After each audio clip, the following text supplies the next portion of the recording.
Sharmila was sharing with us that of the LTELs, or of the ELs that move on to 5th grade, 60% of them are still LTELs, so they've been in the ELD program from kindergarten and they're still in it in 5th grade. So 60% of those ELs are LTELs.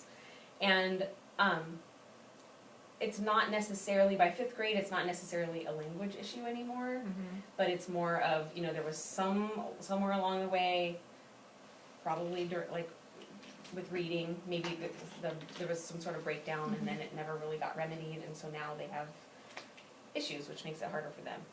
So, and most of those times those issues in 4th and 5th grade are reading and writing. And because they are getting English language arts with you already, that they decided to target writing.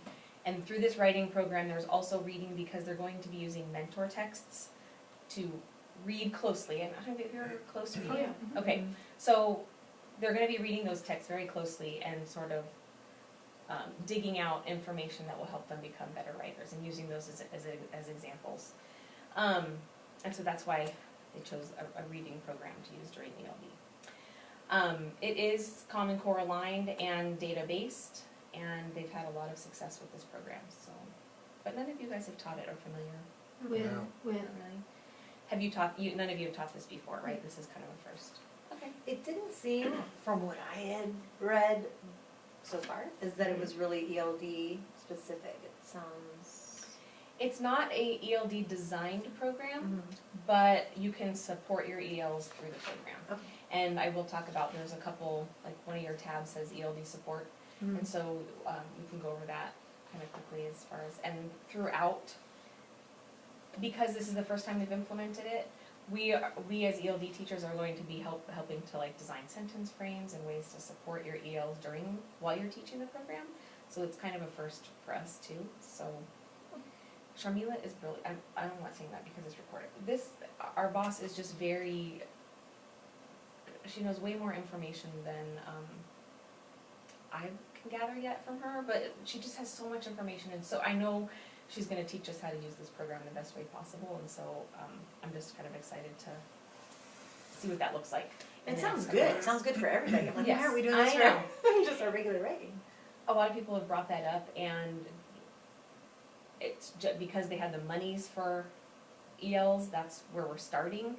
But if there's a lot of success, it's Common Core aligned, so it is for everybody. And so maybe next year, I don't think she's opposed to implementing it maybe next year. Right now we only have a certain amount of kits, because I thought about Erin, and I was like, well, why not, but we only have a certain amount of boxes, so, but I think she's open to it, for sure. Okay, so first I wanted to go over the components of your box. So, the agenda really quick, we're just going to look over the components, focus on one unit, which is the spiral notebook that you guys took home over the break. We're going to look at a unit overview, how each session is structured, and a session is basically a lesson, but how each lesson is structured. And then this bottom part, I feel like is a kind of a different training, talking about materials management and creating classroom community. That's sort of, that could take a whole nother, I don't think it'd take an hour and a half, but maybe another 30 minutes to sort of go over that bottom section. So maybe we'll hit that next time. So each grade level has a unit of study, starting with kinder. And so each box has 4 units. And so here is one unit. This is grade 5, unit 1, and it's the narrative. So they call this spiral bound a unit. So unit 1, and then for 5th grade, unit 2 is informational, and it says that right there in the top right corner. And then unit 3 is writing a memoir, and unit 4 is argument, and it's going to look a little bit different in 4th grade. But so this is one whole unit, and this is the narrative for grade 5. Can I ask you a question? Of course. We are just starting, right now that we've come back today, with informational texts. Do I have to start with narrative, or is it possible to start with the other? They prefer you to start with narrative just because it's sort of starting from, ultimately we would have done this at the beginning of the year, but it helps to sort of teach the routines of the whole program. No problem. So, It's all good. but next year they would like to get them sort of aligned with like units of study and everything like that, so. Another component is a guide to Common Core writing workshop, and this is the other, like I had given you two to look at over the break, and this is the other one that I had given you. And it just has, I feel like this is sort of my go-to when it talks about materials. Okay, what are they talking about? What kind of materials do I need? You can go sort of look it up there's a whole section on materials, and then when they talk about management, what are they talking about? There's a whole chapter in here on management, not necessarily classroom management, but just management of your lesson, what's it gonna look like. So, and it's a real easy to read guide. So I might, like during the year, I might just send you an email saying, take a look at chapter 2. It's really informative about blah, blah, blah, just in case you're interested, in case you don't necessarily go to this on your own. I might just kind of highlight some things that might be helpful for you. And then next, writing pathways. For some reason, I don't have it in my kit. Do you guys have something called writing pathways? I do. You do, okay. Oh, you know what? Never mind, mine is over there. Everyone should have that in their kit. Yeah, I have one. You have it, okay. Basically, the writing pathways has performance assessments and learning progressions. You're gonna have like student checklists in there, rubrics, student rubrics. You're gonna have writing exemplars, which is kind of cool. They have like student writing samples in there, which are exemplary, and so you can use those as examples for your students. When it comes to, right now we're not necessarily gonna be focusing on a whole lot of conferencing and one-on-one, just because that will come later as we get the structure of the lessons down. But once you start to do the conferencing while the students are in their 20-minute writing session, then it'll be good to, there's a lot of really good resources in that resource for the mini conferencing, so. And then there's a book called If Then, the If Then curriculum. Oh, okay. And that is in here as well. These boxes, I know, they're crazy. They just fall over all the time. Okay. The If Then curriculum this provides like more units on, like if you notice that your students are having issues with details, like they just are not including enough details in their writing, you can go to like, if they're not including enough details, then I need to do this. And then it gives you little mini lessons that you can do to target certain problems that you're seeing.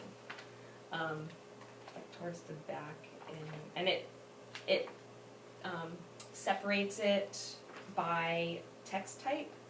So for instance, on page at least 92 in my book. Oh, that's the page I'm on. Yeah, in 92, since we're gonna be working on narrative, it's broken down by a narrative here, and it talks about like, so if for example the writer does not use paragraphs, this is what I need to talk to them about, and what I want to leave them with this thought. And so it's sort of just gives you some extra ideas. It's not hitting it in the regular unit.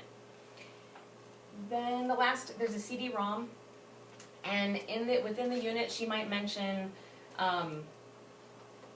maybe, I think on the CD-ROM there are copies of things that are in this assessment, like the student rubrics or the exemplar writing or anything that you want to copy is on the CD. You can't just open it and like there's not like a list of a million things. There's an HTML link. So you put in the CD, you click on the HTML link, and then that takes you on to like a website. Okay. So this sort of connects you to the web where then all of your resources are. Okay. So if you forget that, let me know, but it's an HTML link once you open up the And it has all this. Yeah. Okay, so those are the components. I would like to go ahead and open up your binder. And I was going to show you on the inside of your binder, and I'll stick with 4th grade since, on the inside of your binder that I created, there is a overview. And it's on the left-hand side, it's an overview. It's the same overview that is in your spiral unit, right here. So it's the same one. But I figured you could highlight on this one and not feel bad, although I think you should be able to mark your text up, our textbooks, yeah. So if that helps you, then go for that, go for it. So, I kind of wanted to highlight some terminology that you're gonna see and how this unit is sort of structured. And so I do have highlighting some. Is anybody hot or are you? I'm cold. You're cold. Bring my jacket. No, I didn't do that. It's all true. So I'm just gonna pick up my books now. Yeah. Just gonna bring my avenue stuff. With my first priority. Kelly, can I ask you super quickly, and I know we haven't even gotten there, but it just mentioned in there having these notebooks and, are we getting those at all? Yes, you have to pay for those. No, I'm just kidding.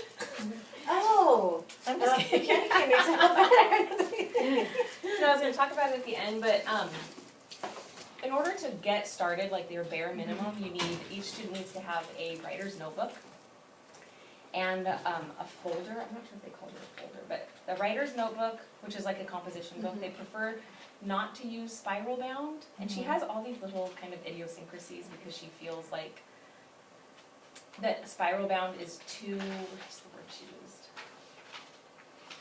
Common? No, that the composition books are more like a journal kind of a thing that's more intimate for them. They suggest that you spend like maybe 1 or 2 days just having the kids personalize these journals, writer's notebooks, where they can either bring pictures from home, you can do magazines, you can do inspirational thoughts or words, just to kind of make it a really unique and special book that they are connected to and really proud of. So for some reason, spiral bound isn't as, I don't know, it's too, I can't think of the word, but they prefer the composition books. And then every student will have a folder, and so we already purchased the folders, we just don't have the comp books in yet. So, and then pencils, highlighters, and then the last thing is pens, because they have the kids use pens when they're editing and peer editing, and they like them to have kind of fun colored pens, like gel pens, or something that is exciting for them to use and it's different. And she talks about in here, like, I know that when I go pick up a pencil, I'm really excited when my pencil is really sharp. Like, I like to write with a sharp pencil. And so same with kids, like they either have like a pen that they prefer or something that is gonna get them excited about writing. And I know you mentioned you have the erasable. And they totally got into using it. Okay, They yeah. love those, but they're expensive. So I'm gonna kind of look, we're still sort of talking about the gel pen thing and if the district is gonna be able to purchase those. I know all of us ELs or teachers are pushing for that because we think that would be really fun for the kids, but that's sort of the one thing that's in question. I'm not really sure about those gel pens. And the notebooks you guys ordered though? Yep, so we have the composition notebooks, books? Okay. the composition books are coming. And then the other thing is those, those black crates over there with the holes in them, those like college crates or whatever. That's something that you will also have because you'll be keeping a folder for each one of your writers, and you'll be keeping their samples and things like that in there. Sorry, I was just like. No, that's important to know. Yeah, so all those materials will be provided for you. It's just we're sort of, I think now that break is over, we'll be able to find out where the notebooks are. Cool. I mean, Yeah. I'd love to start as soon as possible, but I don't wanna. Yeah, no, and I know we need to have have grades those and notebooks something. before we start anything. Are they so. gonna be the little ones? They're gonna be whatever size the composition, those Like like black kind and of white black and ones? white speckly ones Oh, or okay. whatever. Mhm. Okay. So, Can you cover those somehow? We're thinking. they say you can cover them with, I have a lot of tape, but Clear. I have clear packing tape and I have tons of it. Oh, yeah. So I know that some kids will decorate them with We just- whatever, we just make a pictures, book cover and magazines, they whatever. decorate it. Is that shelf cover? What do you call that? Shoulder? Contact paper kind of stuff. Mm-hmm. So, but I have the tape and it's free, but I don't know if that's kind of. Hey, I'm all for tape. Free's good.